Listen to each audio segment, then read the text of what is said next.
Hello everyone and welcome to episode 13 of my Orc Shaman level 1 through 60 playthrough in the Season of Discovery, where we are still in phase 2 of the Season of Discovery and we are exploring through the world of Azeroth and mostly through Kalimdor with a little bit of Eastern Kingdoms action going on. For today I want to spend probably the entire episodes in Kalimdor because I want to come to the One Rider Master here and I want to take a ride back to Desolace, where last episode I think I said we hadn't been to Desolace yet, like on accident, where we have actually been to Desolace and we have explored it a little bit so far, and in this episode I want to explore it a lot because we have a lot of quests. These quest markers is just for like one quest. Any of these mobs could like drop the quests that we need, but there are a bunch of quests around here that I want to do, and we can go ahead and talk about a variety of different things as we explore through Desolace here. But first, let's go ahead and get to Shadowprey Village, and we can kind of do a reverse of what we did a couple episodes ago, where we can go ahead and pick up all the quests in Shadowprey Village, and then we can head over to Central Desolace and pick up some quests there, where I might get rid of some of the quests in my quest log right now, and then we can go ahead and start branching out into Desolace and completing a bunch of different quests. Whereas we ride in on our Wyvern here, we have a very nice view of the Western Ocean there, the Veiled Sea, that's what it's called, I knew that. And we have Shadowprey Village here, where I just really like the troll aesthetics of this entire like town here, and I mentioned this earlier where I just really like troll towns in general, and we will be exploring more in the future. And I've had fun the last couple episodes talking a lot about trolls, and I think in this episode I kind of want to go back to what we were doing in the Shimmering Flats, where I guess this is actually very symmetrical in a way, where we were in the Shimmering Flats and then Desolace talking about Cataclysm a little bit, and then we did 2 episodes talking about trolls, and I want to go back and talk about Cataclysm a little bit more. And next episode might be a lot of random stuff to do with the Season of Discovery, which should be fun. But I want to go ahead and, as we explore through this area, explore more of the Cataclysm and kind of compare and contrast the different versions of World of Warcraft, which was one of the main things that I wanted to do coming into this Let's Play series almost 2 years ago now, when I started with my Human Mage Let's Play series, where I wanted it to kind of like compare how the game has evolved over the years. So I want to continue that with Cataclysm compared to vanilla, and basically how some things have changed in the world of the Eastern Kingdoms and Kalimdor, but not in the zones that we talked about last time, of course. There's a level 39 Scorpion right there. Let's go ahead and try to run away here. I think we'll be able to get far enough away before he would deal critical damage to me. Okay, there we go. And I definitely don't want to lose the boon of Black Fathom right now. I guess we could actually go back to the Shimmering Flats for a little bit, and I can work on the quest here, the Swarm Grows, which might be nice. But I think we're going to abandon this quest for the Swamp of Sorrows, and we'll pick that up again later.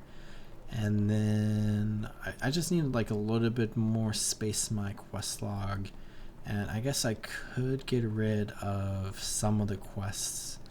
down here, where I'll pick this one back up when we get back to Gromko, I guess. The bane, or one of the hardest parts of vanilla World of Warcraft, is of course the quest log, where I think it is in Wrath of the Lich King, but it might be the Burning Crusade. The quest log gets updated to a maximum of 25 quests that you can have at the same time, so we go up 20%, a total of 5 more quests that we can have. And then it's in a future expansion. I'm not sure what expansion it is. It might be a Legion, might be Warlords of Draenor, might be later, might be, I don't think it was Mr. Pandaria, but you could have unlimited quests in your quest log, and that is what it's currently like in retail WoW. And it's kind of just like the design changes over the years, where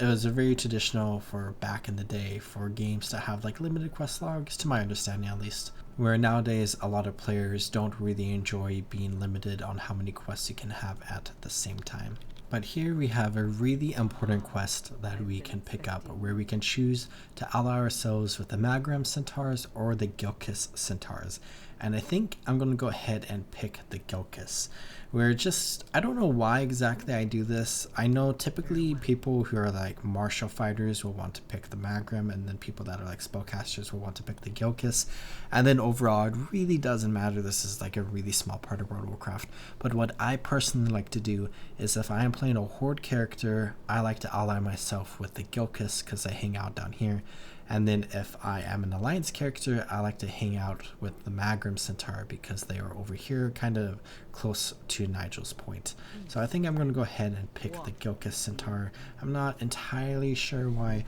but basically we can kill a bunch of the Magrim Centaurs over here and increase our reputation to then be able to go over towards the Gilkis village and basically start making diplomatic relations with them. But let's go ahead and grab that quest, and then let's go ahead and come over here and grab a few more quests where I am almost out of space. So maybe I'll get rid of Panther and Tiger Mastery, and then we can go pick that up in Stranglethorn Vale next episode. But I have a quest to fight the satyrs here, and then we have another quest over here to get some gems from all of the Burning Blade people. So we have a ton of quests. We're currently at the maximum limit in our quest log, and I think now is a good time to go ahead and set out into Desolace, and we can go ahead and explore this area where there's actually quite a few different cool looking areas that we can take a look at, and we have a variety of different quests that we can complete. And I'll probably go over to Thousand Needles for a moment at some point, and let's go ahead and talk about how the world changes with the Cataclysm. Starting off, I want to continue with our exploration of Kalimdor, because last time we spent a lot of time talking about this. We talked a lot about the different zones in Kalimdor, and I want to go over the rest of the zones, where I'm not really going over the zones introduced in Cataclysm itself, because I'm planning on doing that in streams in the future as Cataclysm Classic releases. But I just want to talk about the Vanilla WoW zones that are changed in Cataclysm. We're starting off, I'm going to start with Azshara, which is directly north of Orgrimmar, and there's now an entrance from Orgrimmar into Azshara, and it's kind of like a goblin second zone now, where it is the same level bracket as the Barrens now, where in vanilla World of Warcraft it's like a level 50 to 60 zone ish, where it's completely changed and is now like a level 10 to 20 zone, or like whatever the level bracket is, level 12 to 20. And it is very goblin-centric, with goblins becoming a race that is introduced to World of Warcraft as a playable race in Cataclysm, where Horde players can play as goblins. And basically, Azshara is kind of completely changed in every fiber of its being, where it's changed from like the level bracket, where all the monsters are completely different. There's still some stuff going on with like the Naga and like the ancient Night Elven ruins, but I don't think there's much going on with like the Blood Elves and the Furbolgs. And there's a big focus on the Horde and Alliance war that started partway into the Wrath Lich King that really escalates in the Cataclysm expansion, where there is the whole Night Elf storyline going on there, with like Ashen Vale being cut down, and they're kind of like trying to do a counterattack into Azshara, where Horde players will deal with the Night Elves in Azshara. And then there is just a lot of goblin construction all around this place, where there's like a giant highway that's built, and then there's Bilgewater Harbor that's built, and then there's a Gallywix Pleasure Plaza, or a palace, or whatever it's called, that has a giant head of Gallywix built into the mountain there. And then the goblins did a lot of terraforming to Azshara, where they basically blew up like all the mountains and stuff, the coastline around here, and turned Azshara to look like the symbol of the Horde on the map, which is a very interesting, and it's personally not something that I like a lot, because I'm not a big fan of like unnatural geography, I guess you could say, something like that, where I always kind of cringed at this, but it's kind of cool in its own way, and it's kind of fitting to the goblin storyline, so I guess it makes a little bit of sense. But heading west, we have Ashen Vale, which is basically the zone that really started turning me away from modern World of Warcraft, because in Vanilla WoW I loved Ashen Vale a lot, and then with the Cataclysm trailer we saw some stuff that was happening to Ashen Vale, and then as Cataclysm released I was just very unhappy. Where Ashen Vale largely has a lot of the same questlines and storylines going on with Classic WoW, but there's a lot more focus on like the Horde and Alliance war going on, where a lot of the Alliance strongholds are basically like destroyed or damaged. And as someone who was a super big Night Elf player back in the day, this just bothered me a lot. Where Ashtanar is basically, I think it's technically saved in the lore now, but it was like basically destroyed by the Horde, and that made me really sad. And then there's the whole like new Horde outpost at the Silverwing Outpost or whatever it's called by Mistral Lake, I think is the name. It was Silverwind Refuge on Mistral Lake, or Lake Mistral. But largely, I was just really disappointed with how Ashenvale was changed, just from like a very nostalgic point of view, and as someone who really enjoyed old Ashenvale. But I think overall the questing experience is just like standardized to like the Cataclysm standards. But then we have Stone Talon Mountains, and this might be a really interesting one, especially based off what I just said with Ashenvale, where I actually really like Stone Talon Mountains in Cataclysm, and it's probably one of the standout zones from the Cataclysm expansion for me personally, where I just really enjoyed the story going on here and the questing experience, mostly from the perspective of a Horde player, where Stone Talon Mountains basically really dives deep into the Horde and Alliance storyline, and the zone is very different, a little bit in geography, but a very different storyline wise compared to how it is in Classic, where I really like how it is in Classic, and with Cataclysm I'm sad that it doesn't exist. But I think what they did with Stone Talon Mountains was really cool with the whole Horde and Alliance storyline, where as a member of the Horde, and I think as an Alliance, you can gain rank with like the certain faction, where you become like start off as like a grunt, and then you become like, I forget the exact ranks, but like a legionnaire and then like a commander or whatever as you progress through Stone Talon Mountains. And it basically all culminates at a war crime where the leader of the Horde bombs a school basically for druids that had both Night Elves and Tauren. And then we have like a really cool part where Garrosh Hellscream kind of just like appears and then like executes the commander that just committed the war crime, because that's against Garrosh's standards, even though Garrosh does a lot worse. But overall, Stone Talon Mountains was just a standout zone from the Cataclysm expansion for me. And then we have Fellwood, where I don't think Fellwood really changed too much with the Cataclysm expansion. Obviously it changed quite a bit, but for me, I didn't do too much in Cataclysm, and from my memory and my experiences with it, it feels pretty similar, like aesthetically and like questing wise, to how it is in Classic WoW. But there are like some very different stories, where there's like some Worgen and Goblin storylines going on here, and then I think they dive more into like the Eldaden storyline and kind of giving more information about the Night Elves and stuff. But overall, I don't think it changed too much in Cataclysm, and overall, you know, different storylines, different questing experience, like on a base level, where I think overall I prefer Classic WoW, of course, just because like that's what I personally enjoy more. But overall, nothing like too bad with Fellwood in the Cataclysm expansion, and nothing really changed at all. And the same kind of goes for Moonglade, where Moonglade as a zone doesn't really change too much, but there's something to be said about how a lot of like druid questing gets removed in Cataclysm, I believe, where Moonglade becomes less and less of an important zone for druids, though it's still important for like the Lunar Festival or whatever it's called in WoW. And overall, Moonglade kind of the same, kind of just like a non-existent zone for the most part in World of Warcraft in general, with some cool moments in like in-game and then for druids. And then we have Winter Spring, and then the same with Fellwood. This is a zone that didn't really see a lot of change in Cataclysm, where for the most part it's kind of the same aesthetically and the same kind of like questing wise, but there is definitely a lot of changes to like the quest lines and like the flow of the game in Winter Spring, where there's like different quests and there's like a little bit more to do with like hunting in the zone. And then there was a lot of stuff changed with like the furbolgs and stuff, but for the most part it feels like the same as in Classic WoW. But a really cool part about Winter Spring is how in the Northern Kalimdor we have this whole kind of like going up Mount Hyjal, or starting in like Darkshore, for example. You start at like the coast and then you work your way up into Ashenvale, and then you go way up into Fellwood, and then way up into Winter Spring, and then we have the entrance to Mount Hyjal, which I said I wasn't going to talk about, but I'll just mention it here, where we have the entrance to Mount Hyjal, and it's actually the back entrance, where this is kind of the end of the zone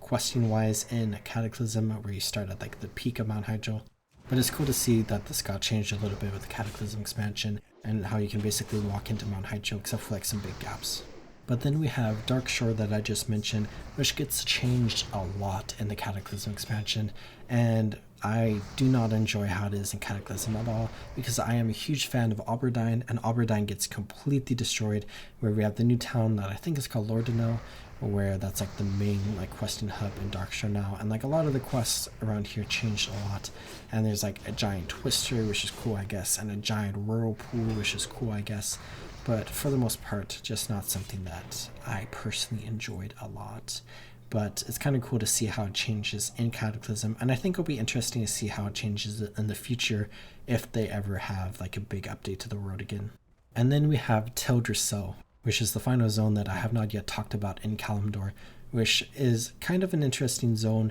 because with Cataclysm it doesn't change a lot, where for the most part it's kind of like the same experience as it is in vanilla, except of course there's different flow to questing and like different specific quests, but overall aesthetically and kind of gameplay wise it feels very similar to classic vanilla World of Warcraft. But when we look at Darkshore and when we look at Teldrassil, we just talked about how it is in Cataclysm, but these are two zones that change a lot in Battle for Azeroth, where Darkshore becomes a warfront, which is basically kind of like a big game mode where Horde and Alliance players are like fighting each other kind of, and then there's like a lot of like questing going on about like fighting the other faction, and there's a bunch of like different things you can do around here to get like a variety of different rewards. It's basically like a giant battlefield between the Horde and Alliance, but it is a warfront because Teldrassil is destroyed by Lady Sylvanas Windrunner. It is burnt to the ground, and I absolutely hate that. And I think in the context of the story did a really good thing there, where you're really supposed to hate this, and I really hate this. So I think overall it did its job, but maybe it did its job a little too well, where a lot of people like really despise what happened to Teldrassil here, where of course now we see in Dragonflight the Night Elves have a brand new home on the Dragon Isles, but Teldrassil being destroyed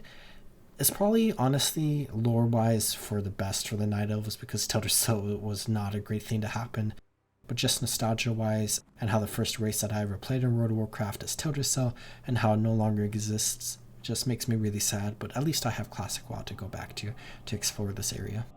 But going over towards the Eastern Kingdoms, let's start talking about some of the zones around here, and I won't finish talking about all of them, and we can kind of do a third episode where we talk about Cataclysm in the future, where we can explore some more of these zones, but down the line in the future. Where I want to start off with Elven Forest, where we started our whole journey through World of Warcraft on our human mage character almost 2 years ago now, where Elven Forest is a zone that kind of stays the same in many different ways, where the biggest change to the zone, at least from my perspective, is the starting area, which changes a lot, and the whole eastern side is kind of all burnt, and instead of Defias it is Blackrock Orcs, which I think is kind of cool, but also I just have a very special place in my heart for like the Defias and like how the bandits were in these vineyards here, and you know, the Blackrock Orcs being here are cool, but just not as much as the Defias. And then across Elven Forest, you know, it changes here and there, but for the most part it's kind of like the same, like aesthetically and like story-wise, where there's like some story changes, like with how you capture Hogger, and then with how Hogger becomes a prisoner that you fight in the Stockades, and I believe he's the final boss of the Stockades, which is kind of cool. And then going over to Westfall, this is kind of a weird zone because it kind of feels like on the surface level it's the same as it was in vanilla, but when you really get into it, it is completely different, where there is a massive quest line that's going throughout all Westfall that leads to the Dead Mines, similar to how it is in vanilla WoW, but it focuses on Vanessa Van Cleef, who is apparently the daughter of Edwin Van Cleef, who basically didn't die when the adventurers attacked the Dead Mines and killed Edwin Van Cleef. But then there's this giant like twister thingy right here that's kind of interesting. And then we see an evolution of Sentinel Hill, where it's basically a lot more fortified now, and there's like some stuff with how Grindstone Mantle came back from Northrend, and he is like stronger now and has like better gear, and it's like more fortified in general. But the storyline in Westfall really kind of focuses on the idea of kind of like a homeless crisis, which is a very interesting storyline, and I feel like they play into a lot of stereotypes with the quest lines here in Westfall, which is kind of an interesting discussion that could be had. But overall, Westfall is kind of just an interesting zone that changes a lot, but also stays very similar to how it is in vanilla. But also, Oblanchy's dead now, so it's an absolutely horrible zone that should not exist anymore. And then we have Red Ridge Mountains, which is a very interesting zone because on the western side, it feels pretty similar to how it is in vanilla. There's like a watchtower now, which is interesting, and the bridge in Lakeshire is more built up. And then in the hills with the knolls, there are some Ettins wandering around, which is kind of interesting. But for the most part, it feels pretty similar, but there is a huge storyline that really goes into like the eastern side of the zone that is kind of just like a part of Cataclysm that a lot of people point to with how they don't enjoy Cataclysm, because it really focuses on kind of like a perspective of humor instead of like a fantasy type of world, where of course World of Warcraft in general is a very humorous, like cartoony game in general, starting all the way back in Cataclysm, but it feels like very more cartoony and kind of like more dumb with Cataclysm, with like the stories and kind of like what you do in the questing experience. And I think that's highlighted a lot here in Red Ridge, and a lot of people have a lot of issues with this, and I think it was like okay, but like, you know, definitely I enjoy the vanilla WoW version of Red Ridge more because it feels more like playing in a fantasy world where you're kind of like fighting orcs and goblins and gnolls and stuff like that. Where in Cataclysm it feels a little bit more like a cartoon brain rot movie type of thing. But like there's a big thing with Corporal Keishan, who is like fist fighting in the basement in the Lakeshire Inn, who you free in vanilla WoW, and now he's here and he's about to go on a rampage against the Blackrock Orcs, where he's just cracking a bunch of jokes all the time, and then you're slaughtering like thousands of Blackrock Orcs with a tank and a whole bunch of other things, and you're basically kind of just like single-handedly destroying all of the Blackrock Orcs in this area and like storming the castle and stuff, which is kind of fun, but a lot of people don't really enjoy it because of what I just said. And then we have Duskwood, which Duskwood is another one of those zones that I feel like is pretty similar to how it is in Classic, but just like many of the zones, it changes in a lot of key ways when it comes to like the questing experience and like the specific quests and stuff, but a lot of it feels like a continuation of vanilla WoW, where there's like the whole Morbid Phil stuff that's like returned, and there's just like all the quest lines are kind of like redone here in Duskwood, and it's kind of just like an interesting thing to look at. And overall, not too different than vanilla WoW, but still kind of different in a few key ways. And like aesthetically, it's like the same, and there's no like major differences to how the zone looks in Cataclysm. But heading south, we have Stranglethorn Vale, which is a zone that is very similar to Barrens in the classic version of the game, where it is a massive zone that a lot of people spend a lot of time in, and it is also very similar to the Barrens in Cataclysm because they split the zone into two, where there's like Northern Stranglethorn, which I think is called like just straight up Stranglethorn Vale, and then there is the southern half, which is now called the Cape of Stranglethorn. And for the most part, the quest going on in both of these areas is kind of the same as it happens in the older version of World of Warcraft, but it's more streamlined, it's more basic, and there's like, you know, changes here and there where there's like different Blitzer Buccaneers that you fight, and there's like a more focus on like the Venture Company and parts of it, I think. And overall, it is kind of just the same, but there's a very key difference here, and there's also like more towns and outposts and stuff for both the Alliance and the Horde. But the big key difference is how it is now two zones instead of one, and in the middle of the two zones they have a big transition where there's this massive whirlpool here, which feels kind of out of place but also feels kind of cool at the same time. And it's just like a massive whirlpool that exists, and it's like the same thing as in Darkshore, and it just exists here in the middle of Stranglethorn. But I guess we could also look at Booty Bay, where in the Cataclysm trailer we see a massive tsunami that is crashing into Booty Bay, and Booty Bay is like kind of destroyed and they're repairing it in Cataclysm. And then the giant statue that is on the island coming into Booty Bay is now partially destroyed, and you can like go inside the top to find some treasure, which is a very well-known thing if you watch some World of Warcraft YouTubers.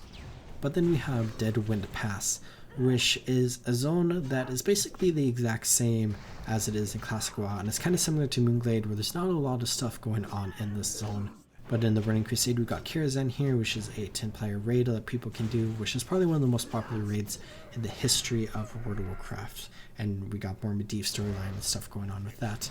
And then with Cataclysm, not too much really changed. I don't think anything really changed here. But I think it was right before Legion where we saw a Mega Dungeon version of Karazhan come into the game that players could do, and then the Legion expansion basically starts with Delaran being above Karazhan because it was investigating like what was happening here in Karazhan, and then the Legion started attacking, so then Delaran teleports to like the Broken Isles or whatever. So there's a little bit of story going on in here with the Legion and like right before Legion.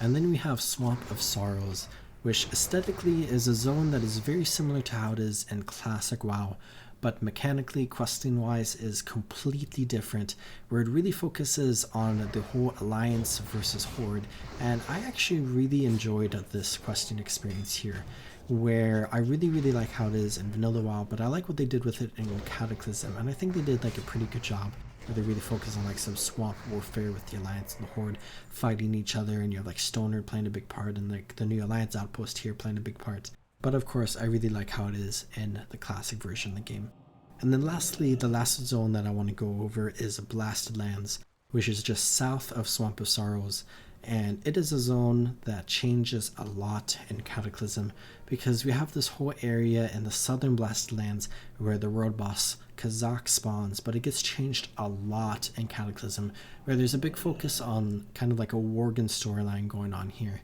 which is a very interesting like storyline to throw into the Blasted Lands here, and it kind of just changes a lot around here. And then in the northern part it kind of stays the same with like new questing, of course. But then with Warlords of Draenor, we see this zone change quite a bit, where of course we have like the Dark Portal that's become like a red portal now because of the actions of the Iron Horde. And then the Iron Horde destroyed the Horde town that was established in the northwestern corner of the map, as well as Netherguard Keep during like the start of Warlords of Draenor, which is kind of interesting to see. And as someone who's a big fan of Netherguard, I don't think there's been a lot of story added onto Netherguard after its destruction in Warlords of Draenor, and I hope you get more story, because I really like the story of Netherguard, and I kind of just like how it is a fortress that watches over the Dark Portal, and I hope we get to see that more in the future.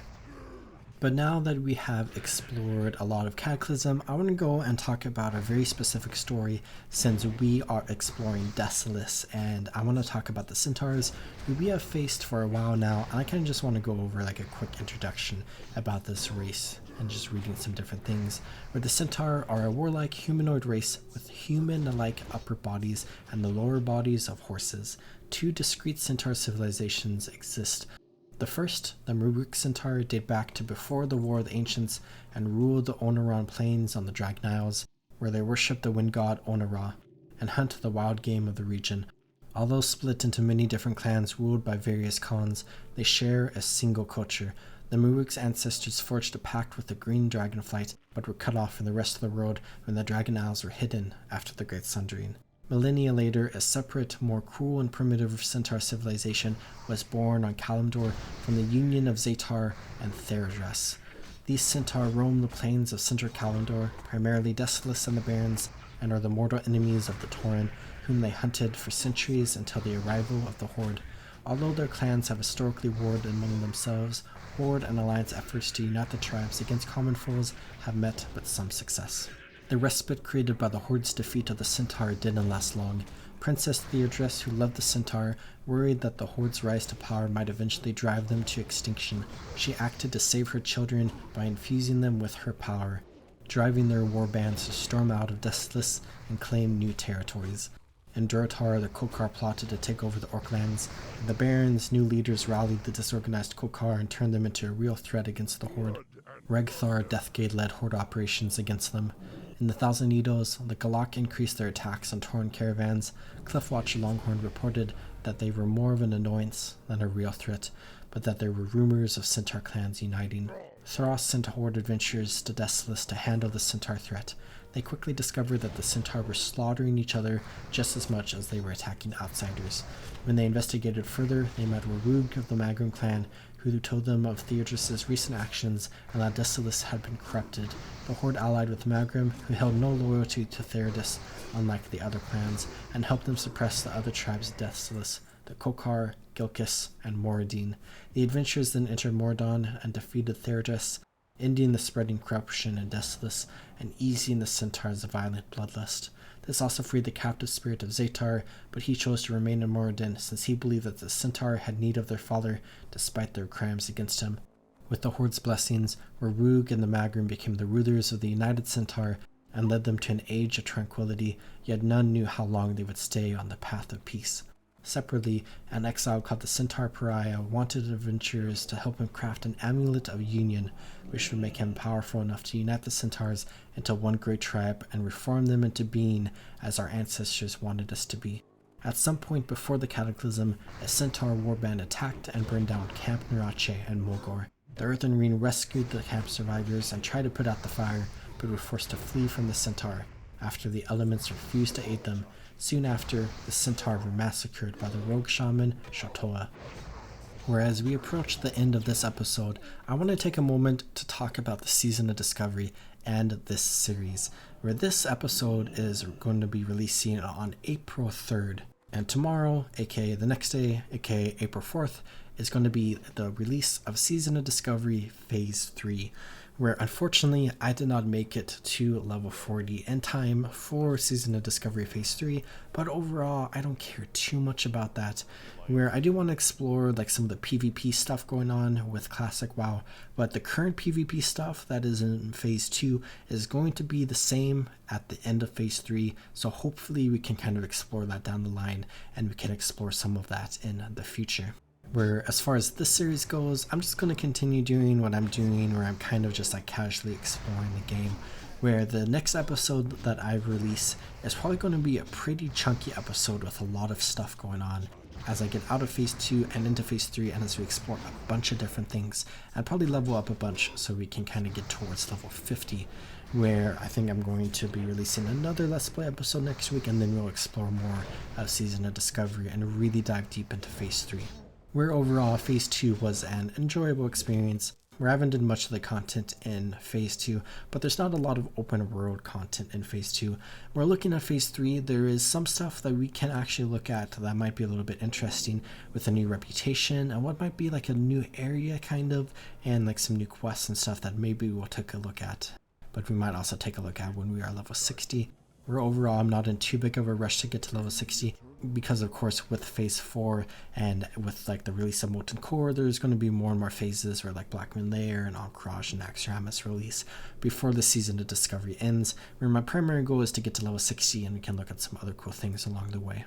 But with that, I'm going to go ahead and call this episode good here, where I hope y'all enjoyed watching this episode as we talked a lot about some different Cataclysm things and the Centaur, and as we explored Desolace. And I hope y'all are taking good care of yourselves, and remember, as always, to drink some water, check your posture, and subscribe. And I'll see you next time in the world of Azeroth. Goodbye.